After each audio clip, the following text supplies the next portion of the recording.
বিক্রমপুরে দেখবা অনেক ছেলে সিঙ্গাপুর যাইয়া, মালয়েশিয়া, সৌদি যাইয়া, প্রবাসে যাইয়া অনেক টাকার মালিক হইয়া এখন আর মায়ের চিনে না, বাবার চিনে না। এমন কপাল পোড়া আছে না নাই? আছে না নাই? জাহান্নামের আগুনে ঘুমাইছো, কথা বলেন ঠিক কিনা?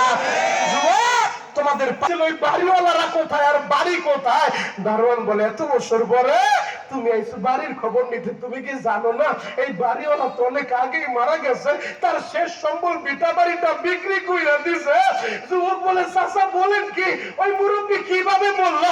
বলে তার একটা কপাল পোড়া ছেলে ছিল, মা বাবার খবর নেয় না, ওই মা বাবার সন্তানের শোকে কাঁদতে কাঁদতে বাবা দুগুমিয়া অসুস্থ হয়ে বিছানায় পইরা গেছে, বাবার চিকিৎসার টাকা জমানোর জন্য পিতা বাড়িটা বিক্রি কইরা দিছে, এরপরও সুস্থ হয় নাই, মারা গেছে। যুবক বলে চাচা তাহলে ওই মহিলা কোথায়? বলে যুবক রে, ওই মহিলা তার ছেলের লাইগা কাঁদতে কাঁদতে অন্ধ হয়ে গেছে, মানুষের বাড়ি বাড়ি ভিক্ষা করে, আর সন্ধ্যা হইলে ওই যে বাগানের ভিতরে একটা ঝুপড়ি ঘর দেখা যায়, ওই ঝুপড়ি ঘরের ভিতরে আইসা থাকে। যুবক বলে চাচা আমি কি ওই মহিলারে দেখা করতে পারবো? ওই মুরব্বী বলে আমি যদি কপাল পোড়া ছেলেটারে পাইতাম, এমন মা বাবারে মানুষ কষ্ট দেয়, আমি ওরে কোবায় টুকরা টুকরা করে ফেলতাম, যে তোর মা বাবারে তুই কেমনে কষ্ট দিলি, এই মায়েরে মানুষ কষ্ট দেয়। যখন মুরব্বীও তারে খারাপ বলতাছে, নিজের কাছে লজ্জা লাগতাছে, পরিচয় তো আর মুরব্বীরে দেয় নাই। বলে চাচা আমি একটু মহিলার সাথে দেখা করতে চাই, আমি কি তারে পাবো?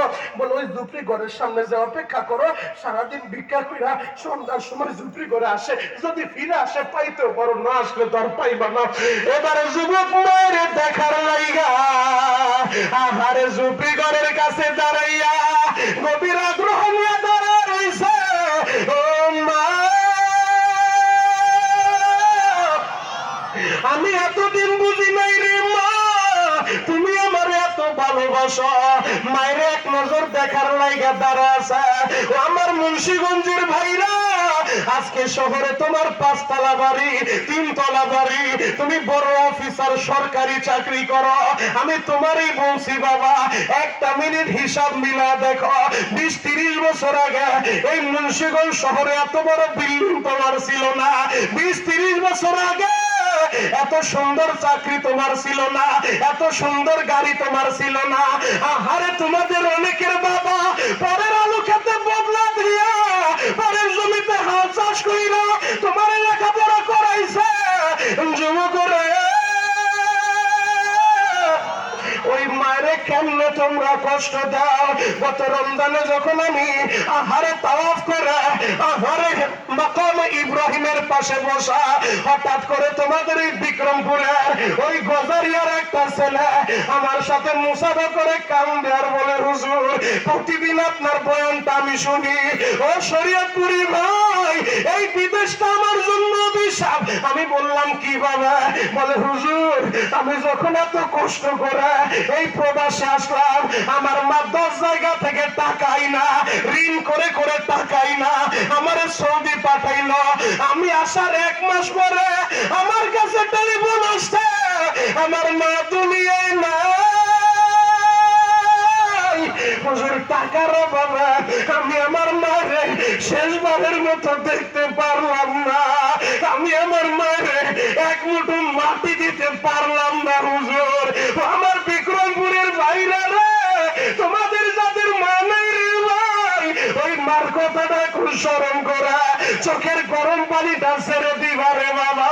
আহারে কার মায়ের কবরে না জানি জাহান্নামের আগুনটা জ্বলা, কোন মায়ের কবরে না জানি জাহান্নামের 99টা সাপ উপস্থিত হয়েছে, চোখের পানি দিয়া কান্দার বলবা আল্লাহ আমার মারে তুমি মাইরো না, আমার বাবারে তুমি মাইরো না, আল্লাহ মার কবরটা জান্নাতের বাগান বানা দাও। নকশবন্দি কিতাবের ভিতরে লেখা ওই যুবকটা দাঁড়া আছে মায়ের দেখার লাইগা। হঠাৎ করে সূর্য যখন পশ্চিম আকাশে চলে গেছে, দেখে বন্ধু মা একটা ভিক্ষার ঝুলি হাতে নিয়া ওই ঝুপড়ি ঘরের দিকে আগাইতেছে, ঝুপড়ি ঘরের দিকে আগাইতেছে। যুবক ভাইরা রে, সন্তান মার এই দৃশ্য দেখা আর সইতে পারে না। আরে মা জন্য কামতে কামতে অন্ধ হয়ে গেলি রে মা। অন্ধ মা লাঠিতে ভর দিয়া ভিক্ষার ঝুলি হাতে নিয়া জুবরি ঘরের দিকে আগাইতেছে। ছেলে যে মায়ের